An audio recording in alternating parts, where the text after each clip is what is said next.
Space, the final frontier.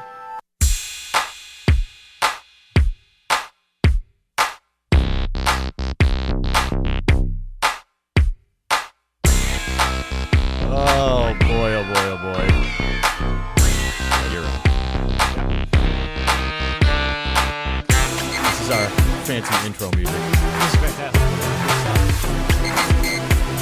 Sex the Animal. That's the name of the band. It's awesome stuff.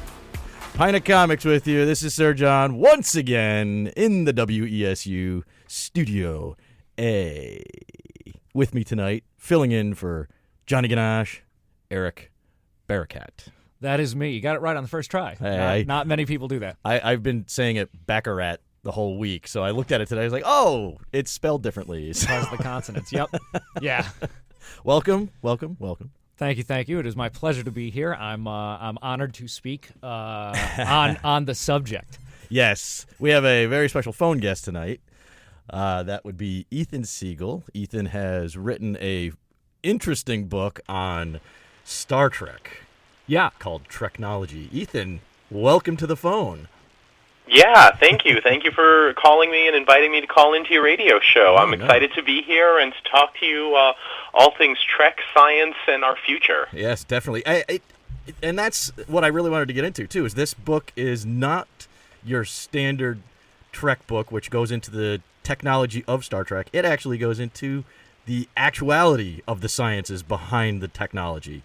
Or the Treknology, as we should say, as it were, certainly, yeah. Yeah, it's very good. It's very, very heady reading. If you're deep into the sciences stuff, I think you'd really be it'd be a good book to have in front of you at any given point. I mean, I think for anyone who's ever seen Star Trek, right, there's always this big question sort of hanging over you, which is like, okay, if this is the dream, if this is what the dream of human civilization looks like, how are we going to get there? Like, where actually are we today, and how close are we to making these science fiction dreams come true? And I thought that was just a wonderful line of thinking to explore, to look at this from a scientific perspective, from a fictional perspective, but from a realistic perspective, rather than, let's just sweep these problems under the rug like a sci-fi writer might do and say, like, we'll just introduce this as a plot device. Well, one of the things that's great about Star Trek is you don't have to treat all these technologies as a plot device. You can actually look at them and say, you know what? It's actually possible, yeah. It's probably possible, to make almost all of these occur. What will it take? And that was what I wrote about.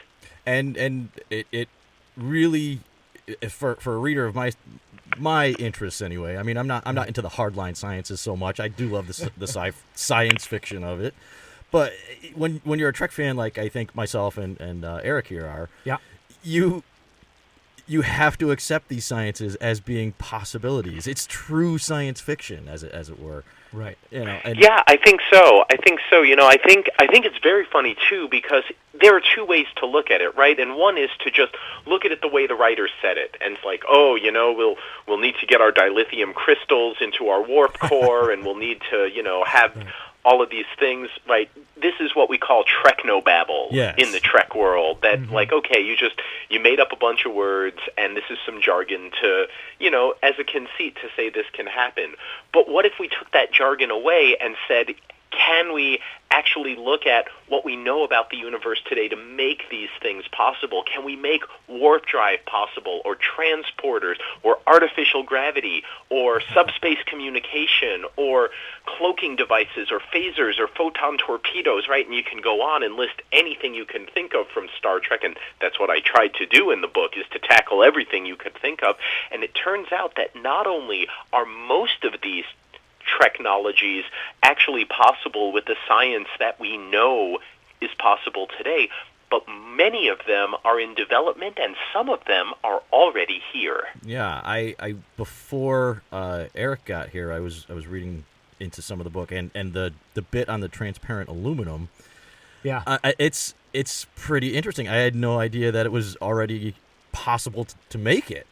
So Yeah, that this is wonderful. Like if you go to a bank and you see the bulletproof glass around a safe on a bank, like there's a really good chance that that's actually made out of transparent aluminum already. Wow, it's fascinating stuff. It really is. I mean, I as a longtime Trek fan, I mean, I was sitting at work one time. I used to work for the Hartford Courant, and we worked in the circulation department, and our office was just a bunch of guys that loved to chat up in the morning when we had some downtime.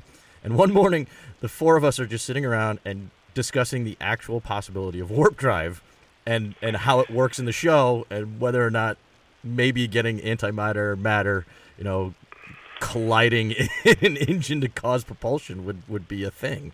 It's I actually love exploring this, because if you had asked this question, if you were making those musings before the mid-1990s, you would have been in good company to say, like, oh, well, we just don't know, we've never done it, we don't know if it's possible, and you would have been in the same boat as, like, the greatest theoretical physicist minds on Earth.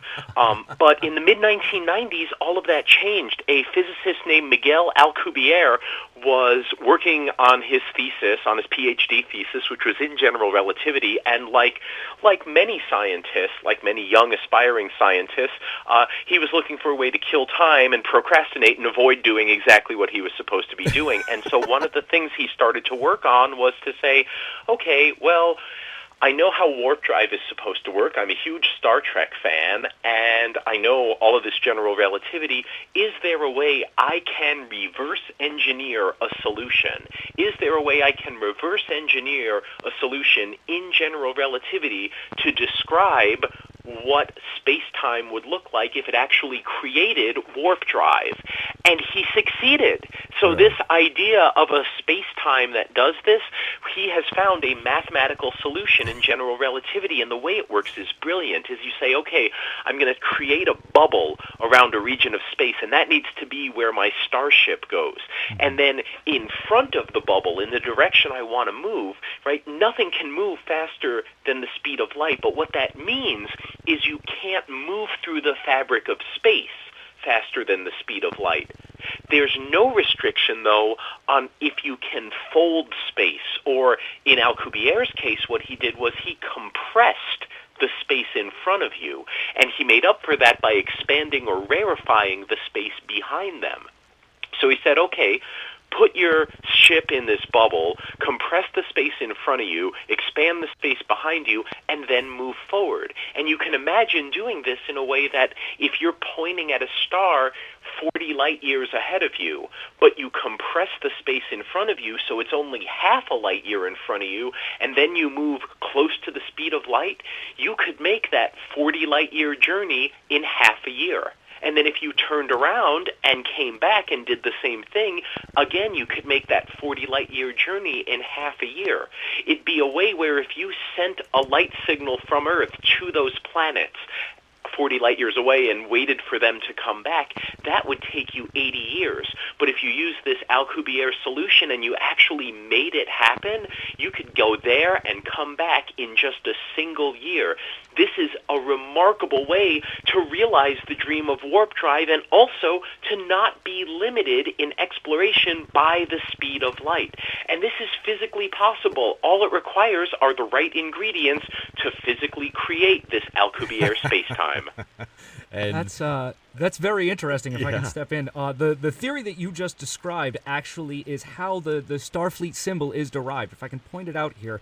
So the star in the middle that we're familiar with, the long-pointed star, that's what Zephram Cochrane in a book referred to the Holy Grail, the speed of light. And then above it, you see that expanded space in front of it, and behind it the compressed space.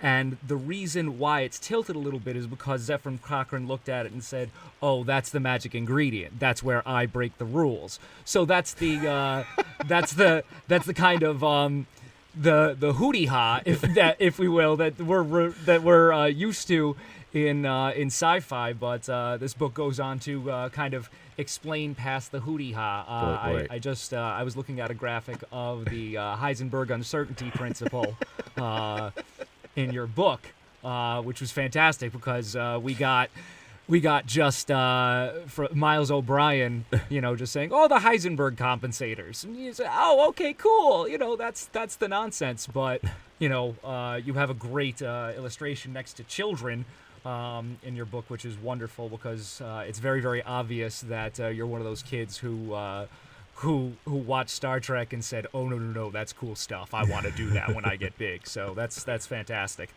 It's really funny. When I will fess up. I'll just declare my age. I'll be 41 in a month. So that's how old I am. Which means that during my formative years, when I was a preteen and teenager, that was when Star Trek: The Next Generation was airing for the first time. Mm-hmm. And I think it was my senior year of high school. I read this book by Lawrence Krauss called The Physics of Star Trek. Yeah. And same thing as you. He brought up the Heisenberg compensators. How do the Heisenberg compensators work? Well, they work very well. Thank you. Next question. Right? It's this great way to dodge the question. Right. What I thought was remarkable is now that I'm a grown-up and I'm a physicist and I'm an astrophysicist and I have all this knowledge and also I can look up all this other knowledge, many of the technologies that in the mid-1990s were pure fiction, were just, a plot device or whatever that we didn't know how they were going to be happening. Some of them that we thought were going to be centuries in the future are already here or about to be here. The idea, they had these personal something display devices, these pads, where you would touch them, and they were like these handheld computers. Sure. When the iPad came out, the person who designed these PADDs for Star Trek, Michael Okuda, he declared, "This is it.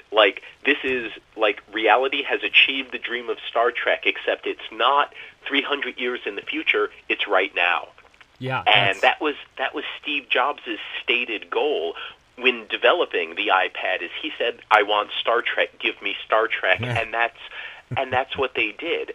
I would say if you look at the computational advances that we made, this is just mind-blowing. The things that we had thought 200, 300, 400 years in the future, I would say in many ways we've already surpassed those dreams. Think about the smartphone that you have in your pocket. Yeah. If you have a smartphone that was manufactured at any point in the last about 5 years, there is more computational power that exists in that one smartphone than there were in all the computers on Earth combined when the original Star Trek first aired.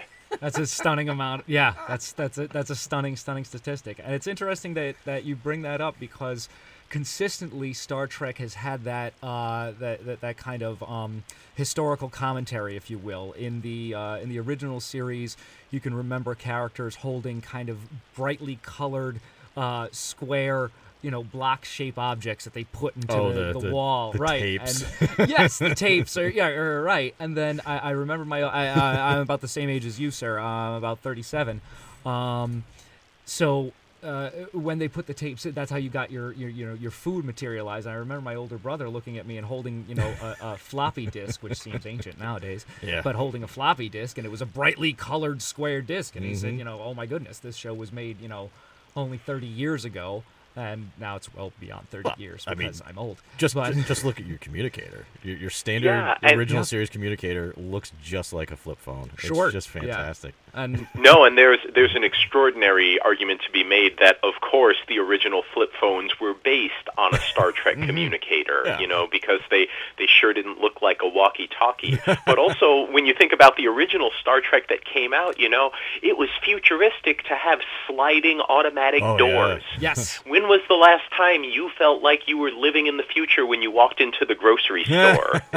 It's amazing how quickly we start to take these advances for granted. Oh, sure. Easily. I mean, you just think about some of the simplest tech that's on any of the series at this point. And I should say that for any of the listeners out there, this book does not focus strictly on the original series. It is all of the different series, so you get all the Treknology that you want. And if you're a favorer of one series over another, like myself, You'll find a little bit of everything in there. So it's and the pictures are fantastic too. So Yeah, no, and I was so pleased about that, and thank you to Quarto, my publisher, for working with me to get the licensing rights from CBS and Paramount that we were able to use all the different images from all the different television series and the different movies that were out there when we wrote this book and put it together, that we were able to talk about different technologies from all of the different series, all the way from Enterprise up through the Next Generation, Deep Space Nine, and Voyager.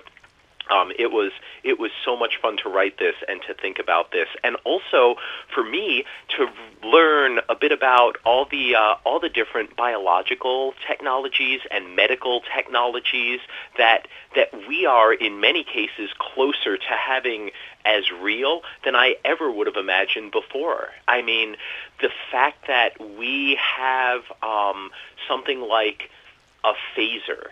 Yeah. Right? Imagine if this becomes widespread enough that it could be distributed to all law enforcement agents, that instead of a gun or something that requires them to use lethal force, that they could just disable a target from a long distance away and then apprehend them with no risk of, loss of life or long-term damage. I thought when I first read about that, I was like, oh, like that'll be the day. And I was like, actually looking at this, that day is years ago. They've developed a device that does this. It's so cool. What they do is they have a two-phased laser pulse.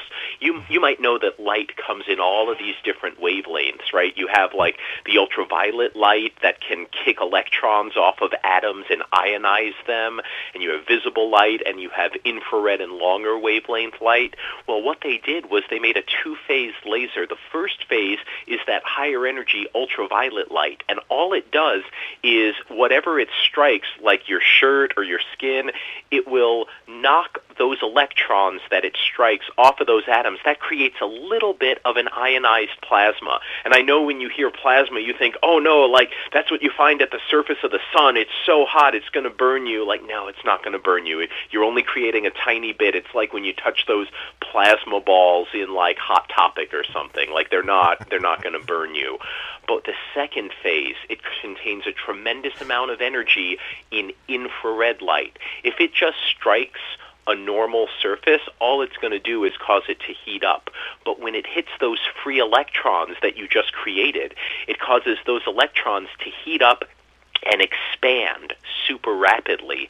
And what that does is it creates a little bit of a concussive blast, which can knock a target off their feet, which can even knock them out, but doesn't require the use of any lethal force. It's just a way to disable someone. And when you look at the range on this, how far away can it work? The answer is 2 kilometers, which is more than a mile. Imagine the power of being able to stop a suspect from over a mile away, just knocking them down like this without them even seeing where it's coming from. This to me would just be such a tremendous boon. And the only restriction on it is the device that does it today is pretty big. It needs to be mounted on a tank. And I say a tank because it was developed by the U.S. military. That's pretty cool, though. That is stunning.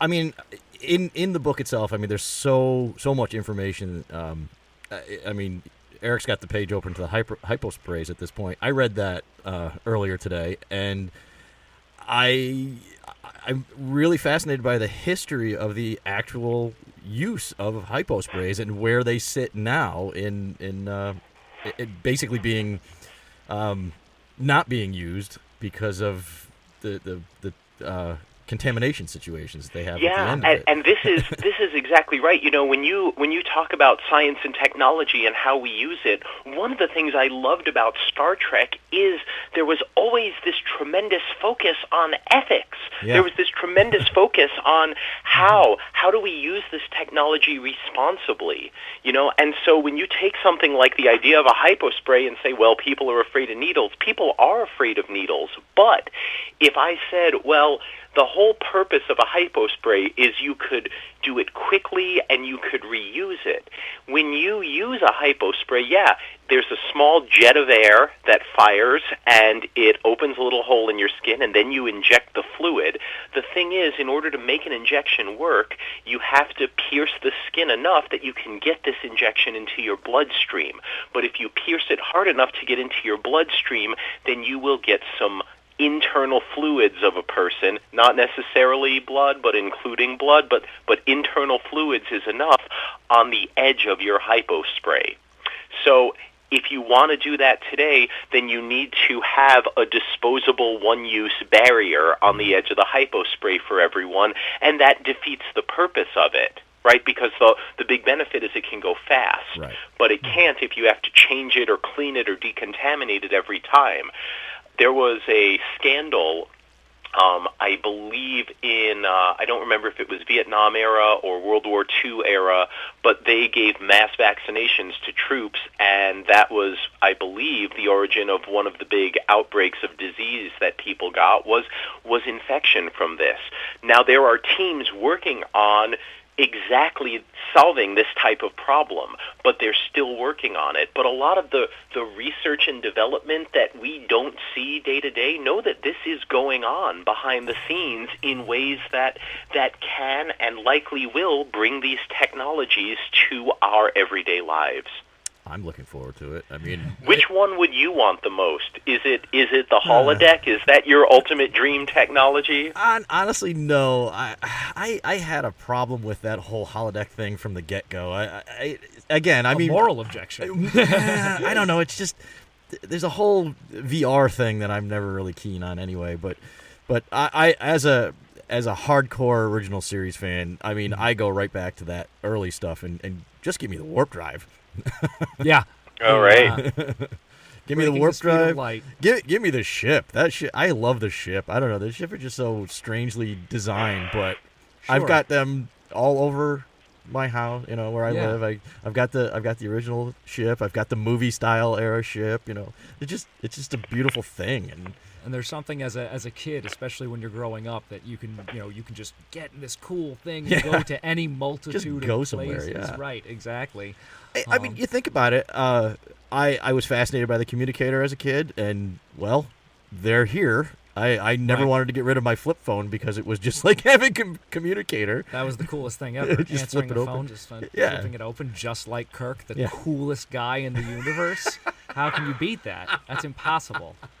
But I don't know. I mean, there's so much great stuff. I mean, the medicine alone, and so many different computer technologies that they've come up with. I mean, how much in computer tech is actually being utilized that Star Trek thought up as science fiction?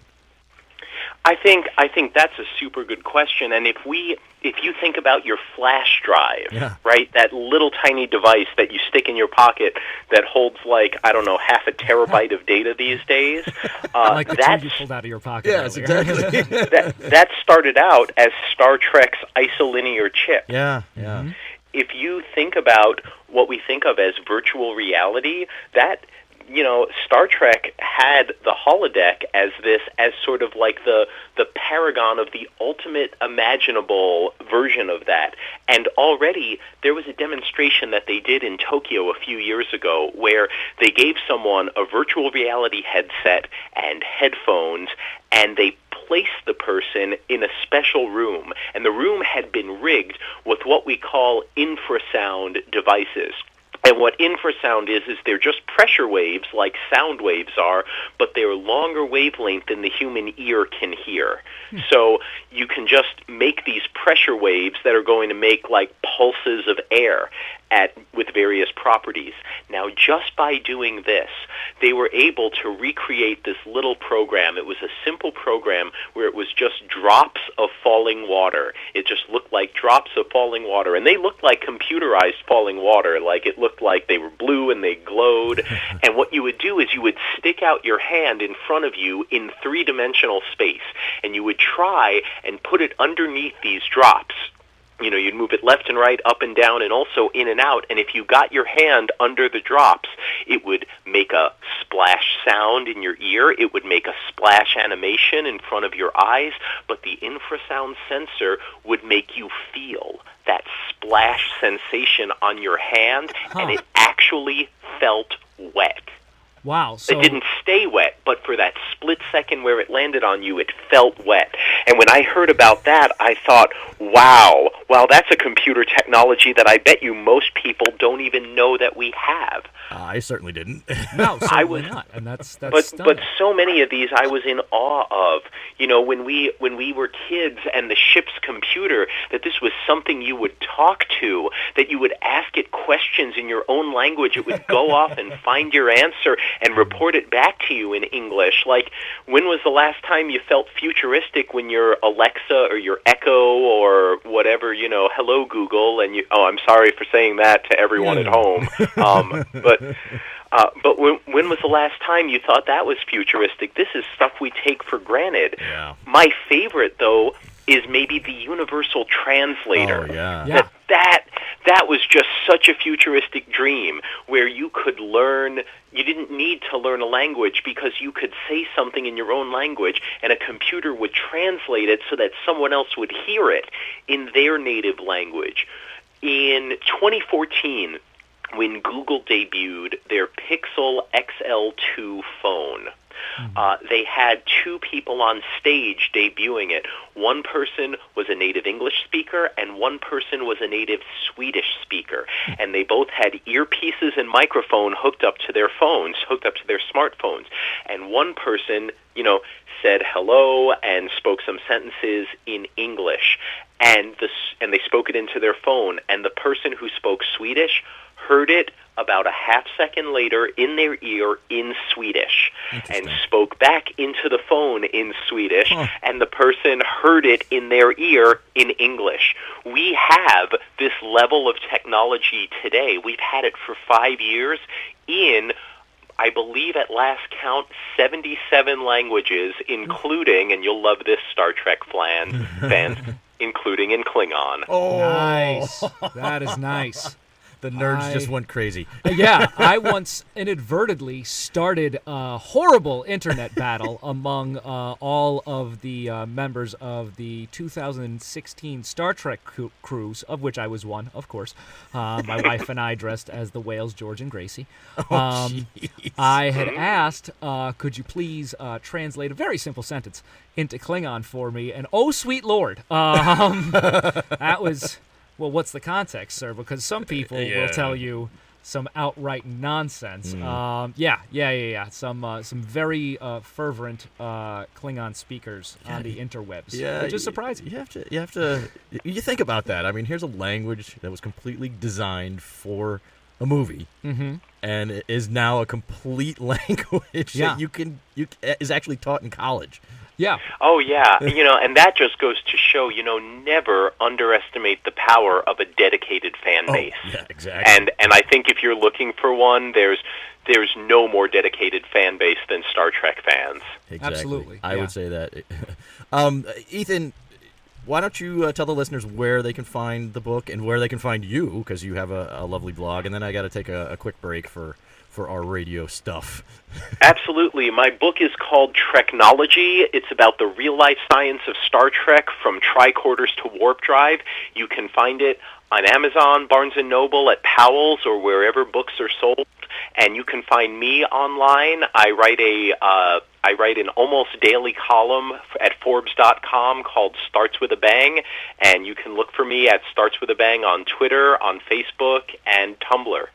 Very cool. All right, very cool. We will be back in 2 and 2, as Johnny Ganache likes to say, and please listen to our lovely public service announcements. What kind of help does the IRS have for identity theft victims? If you suspect you're a victim of tax-related identity theft, go to irs.gov/identity theft to learn how to prevent potential refund fraud and protect your tax account. At the IRS, combating tax-related identity theft is a top priority, and we are committed to prevention, detection, and assisting victims. And we're working with law enforcement to catch the criminals. For more info, go to irs.gov/identity theft to learn what the IRS is doing to help protect you. This is Jerry Ordway, the guy who killed Superman. Whatever you do, don't listen to Pint of Comics. Hipsters, flipsters, and finger-popping daddies. Knock me your loads. I'm DJ Cheshire Cat, host of Wonderland. From punk to prog, novelty to new romantic, funk to future jazz, rap to rock, Wonderland has a place for it. Join me every Saturday morning from 3 a.m. to 5 a.m., and we'll go down the rabbit hole of eclectic and eccentric music together here on WESU Middletown, 88.1 FM. Hi, this is Nicolas Cage. When you're a teenager, there are a lot of things going on that can produce stress and anxiety. The pressures of school, dating, and the future in general can seem overwhelming sometimes. But there are healthy ways to deal with stress, ways to reduce it and channel your energy in positive directions. And you don't have to do it alone. The Will Rogers Institute has a free booklet with some really helpful information. For your free copy, visit wrinstitute.org and find us on Facebook and Twitter. Your mom had an accident. I'll take you to her. Uh-oh. Look, Wild Bill. Who was that? Some stranger. He said Donnie's mom was hurt. I didn't know if I should go with him. Well, just don't do what a stranger says. Check it out with an adult you know. Remember, a stranger can mean danger. Now I know. And knowing is half the battle. G.I. Joe! Captain's Log Supplemental. There's our lovely bridge sound effects. Those are the best. Found a nice 4-minute version of that. We'll let that play in the background while we talk here. That is a treat for the listeners, is what that is. Sounds like we're on the bridge itself. Sir John with you tonight, Pint of Comics. We're in the second half of our lovely Star Trek episode with guest Ethan Siegel, writer of the book Treknology. My special co-host tonight, Eric Barakat. Pleasure to be here. And thank you for coming in and filling in for old Johnny while he's working his whatever long shifts. We wish him all the best. Yeah. He's been gone for too long. It's been interesting to fill in the seat here for the last few months. Ethan, welcome back. Thank you for having me back. It's I'm so excited to get to talk to you and to get to talk to you about all the wonderful technologies from Star Trek that are becoming reality. And there's a lot. This book is just jammed with all the what we think of the crazy Trek stuff, and it's real. A lot of it is real. Yeah, it's great. A lot of it is real, and there are a few things that I will say, like you do wonder, will this ever become real? For food replicators and replicators in general, I think that's a no-brainer one that, oh man, that's obviously becoming real. You know that they can put feedstock into 3D printers of almost any type. They can do plastic, they can do wood pulp, they can do metal, and they can even bind like plastic to wood to metal to print anything they want, including shapes that you can't make conventionally without a 3D printer. But what I thought was remarkable was when I learned that they are doing this for food, that they are 3D printing food, and they brought one of these 3D food printers up to the International Space Station, and they 3D printed a pizza up there in zero gravity already. That was one of the first things they 3D printed with it. And according to the astronauts, it was better than most astronaut food. Okay. Okay, that's a big fish in a little pond.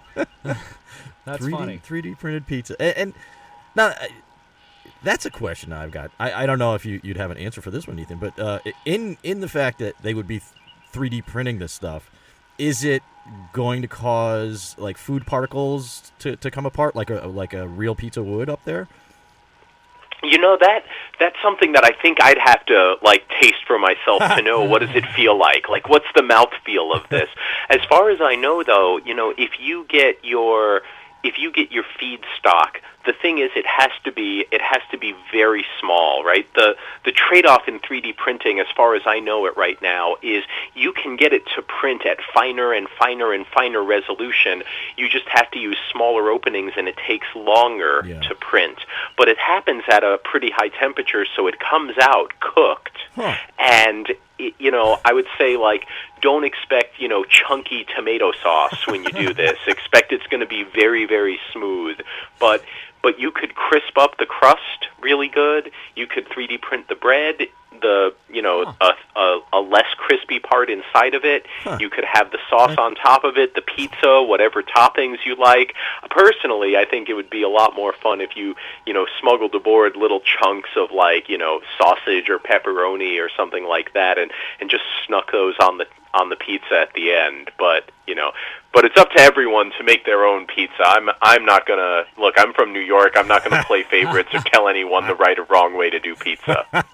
Yeah, it's a topic of much discussion in this area of the greatness of pizza and where's the best pizza. So, I'm as a native New Yorker, Ethan, I'm sure you're well aware of that. So. Oh yeah. You have to stick up for your own hometown, and if you're not from New York, when you stick up for your own hometown in the pizza wars, like, chances are you're wrong. Yeah. But we'll just leave it at that. So I got a question for you, Ethan. In this book, most of this technology is in some form in more than theory at this point, or an actuality. Which is not? Yeah, and that's a really great question, because I would say, look, I talked to you about warp drive and there being a mathematical solution to warp drive, and that's absolutely true.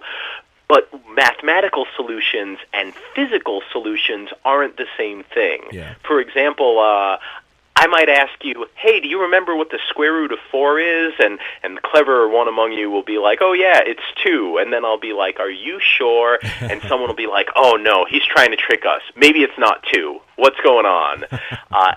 And I will tell you, like, well, it could be 2 or it could be -2. And you'd go, oh, that's right, plus or minus, because it doesn't matter when you square it. Well, in physics, in math, both of those solutions are valid, but in physics, only one of them is going to correspond to whatever problem you're actually dealing with. And for warp drive, yeah, we have a mathematical solution. But if we want that mathematical solution to be physically possible, we need an extra ingredient that we may not have in the universe. We need there to be either some type of negative mass or negative energy. If that exists, warp drive will revolutionarily go from a sci-fi dream to we have to build this. We know how to do it. We just need to build it. Remarkably, even though we don't know whether this is true or not, whether this is plausible or not, there is an experiment, actually 6 different experiments going on at CERN right now in a giant building they have called their antimatter factory. They produce antimatter, and we have never measured what direction antimatter falls in a gravitational field. Now, if it falls down the same as normal matter does, then it's back to the drawing board and we're no closer to warp drive than we were before we did this experiment. But if matter accelerates down at 9.8 meters per second squared and antimatter, which we have not yet measured, were to accelerate up at 9.8 meters per second squared, then all of a sudden we would be able to build warp drive. That's the missing ingredient we need in order to make it happen. If we could do that, if we could build warp drive because of that, we'd also be able to have artificial gravity. A bunch of these, could we do this technology, could we not do this technology, suddenly becomes real. And that's something I can't wait for. I want to know, is it possible?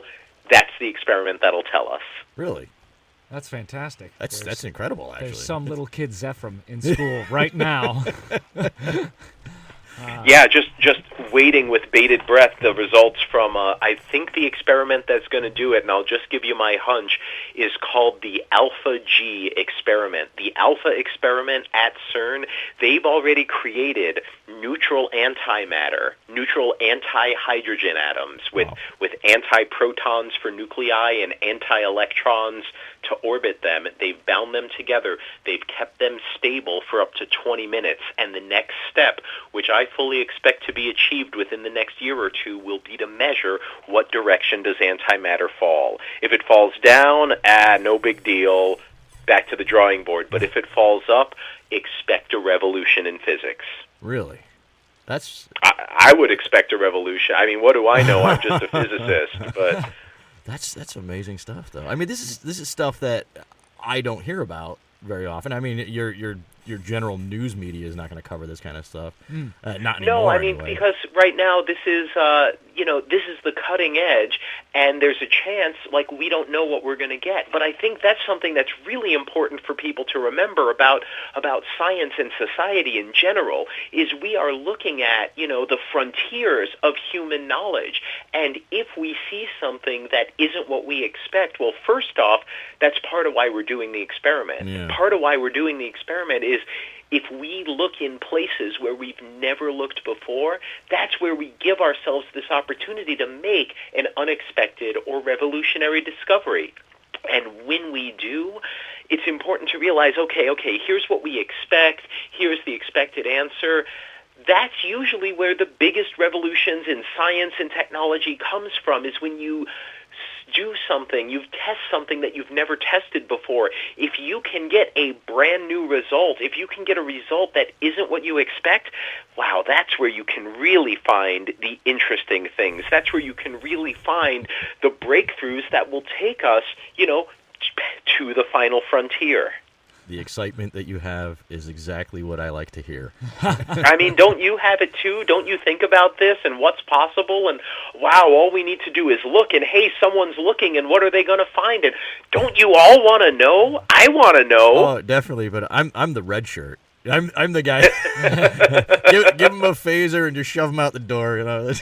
That's wonderful. One of the ones I'm most excited about is you not only cover in the book things that one would normally think of just as straight up technology, your transporter, your warp drive, but you cover things like Synthahol. Yeah. That's special. Yes, sir. I think that is special. I mean, I don't know about you, but I think about the people I know who've had bad experiences with alcohol. And I'm not talking about the kind of experiences that I've had, which include, I drank too much and I lost my equilibrium and I threw up and I fell over and I hurt myself and I was nauseated the next day and I was dizzy and I was sick and I killed a bunch of brain cells. Yeah, all those things happen, and those are bad. But what would you do if you were in that situation on a starship and the captain called Red Alert? Right. All hands on deck. The Klingons are approaching off the starboard bow. What are we going to do? The answer, which I love, is Synthahol. Because the idea of Synthahol says, okay, what you can do is you could just, maybe it's human adrenaline. Something in your body will hear that Red Alert siren and go off, and suddenly you'll be back to sober. All these negative effects will be gone, and you'll be able to do your job. I also think about people with cirrhosis, people with alcoholism, people who've had their lives destroyed by alcohol. What if it were possible to give someone only the positive effects that we associate with alcohol, only the increased confidence and the lowering of inhibitions and the extra courage and those things and that feeling of euphoria, without giving them the loss of equilibrium and the dead brain cells and the dehydration and the possibility of addiction? What if we could only give them the good effects and not give them the bad effects? And for me, when I learned about that, I was like, oh, what a pipe dream. And then I started looking into it, and I learned actually the way alcohol works is when it enters your body and your bloodstream and it transforms into all the different chemicals it transforms into, it can bind to various receptors in your body. And when it does, it causes all of these different things to be released. Some of them give you positive effects, some of them give you negative effects. The receptors in general are known as GABA receptors, and GABA is GABA, just a nickname for a very long particle like gamma-aminobutyric acid. Don't worry about it, GABA. The thing is, in your body, you have things like alcohol, which are what we call full GABA agonists, which means anything that's any type of GABA, bam, this is going to bind to it. But there are molecules out there that are partial GABA agonists, that there are different subunit receptors in your body. And we have classes of drugs that Klonopin and Valium fall into that are not full GABA agonists like alcohol is, but just partial ones. So it's possible to give a GABA agonist to create this right-shaped molecule that's going to bind to the receptors that you want them to bind to, that won't bind to the receptors you don't want them to bind to, and then if the captain calls red alert or you need to be stone sober because you didn't monitor how much you were drinking and it's 2 a.m. and they turn the ugly lights on and the club is closing, but you drove and you want to get home, you could take a pill. And this pill, within about 10 minutes, will kick all of those molecules out of the receptors, and you'll be back to stone sober again. Isn't that the dream? Guess what? We already have pharmacological compounds that do exactly this. The only actual problem is they have what I would call side effects, like seizures and things like that. And we don't want those, but these are molecules that already exist, and as we get better at creating them and the drug industry gets better at creating them, I would estimate in the next decade or two, synthahol will be something that anyone can drink if they want to, maybe even sooner. Wow. But can they do a nice sticky IPA? To each their own. To each their own. I'm partial to brown liquor myself. But all right. You want an IPA synthahol, we'll do that. But I still, I still remember that episode of Next Generation where they had Scotty transported into the future, and he shows up in Captain Picard's ship, and Scotty is just floored. He can't handle it because the world has changed so much from the original Star Trek that he meets Data, and he drinks synthahol and does a spit take, and he can't bear to live in a world with synthetic alcohol and synthetic commanders. And so what does Captain Picard do? He takes him back to the office where he's got a stash of the real deal, real alcohol, and Scotty's fine now. So true to form. You bring up that episode, which has a theory in it that I had never even heard of until I saw that episode, and that's with the Dyson sphere. Mm-hmm. Giant structure around the star. And I just have to... The complications of something of that magnitude, and you build this artificial structure around a star. Mm-hmm. I mean, just imagine I don't know. It's just so big. I just can't. It is so big, but I think the big thing to remember is when we think about the sun, why is the sun important? It's because it's our biggest source of energy. It's our source of energy. It's our source of light, of heat, of all these different forms of energy. We are here on Earth where we're only intercepting a teeny tiny fraction of that sunlight. There have been ideas for a long time of putting arrays of like solar panels in space to capture energy and send that energy back to Earth for us to use. What's going to capture the most amount of solar energy? Well, it would be some structure that you would build that would enclose the entire sun. And that's the idea of a Dyson sphere, because if you can capture that solar energy, it doesn't matter how thick you are. All that matters is the surface area of the sunlight that you're going to collect. For me personally, with our current technology, I think you're better off being closer to the sun, because if you're closer to the sun and building an array of solar panels to capture energy, right, if you go twice as far away from the sun, you only get a quarter the energy. If you go 10 times as far away, you only get 1% the energy. So for my money, I'd say go closer, get the most amount of energy close to the sun that you can without damaging your material, and then send that energy over here for us to use and make good use out of. That's what I'd hope for. I just can't even fathom the building of something of that nature. It's just where do we get the material from? You're going to have to start strip mining the asteroid belt. You might have to do that. But if I were thinking about realistically how do I do it, how would I do it?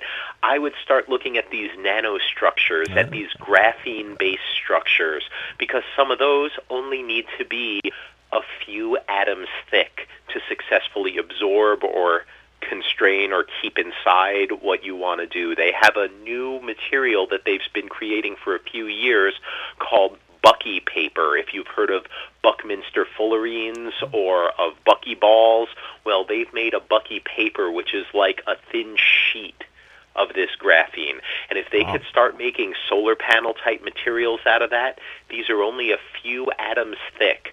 Imagine what you could do. Imagine how big of a surface you could build with something just a few atoms thick. Because science. Nice. That's just stuff I haven't even thought about. I don't think I don't think I was even aware of anything of that nature in that thickness or thinness, however you want to put it. I mean, it's just stuff I don't hear about. So.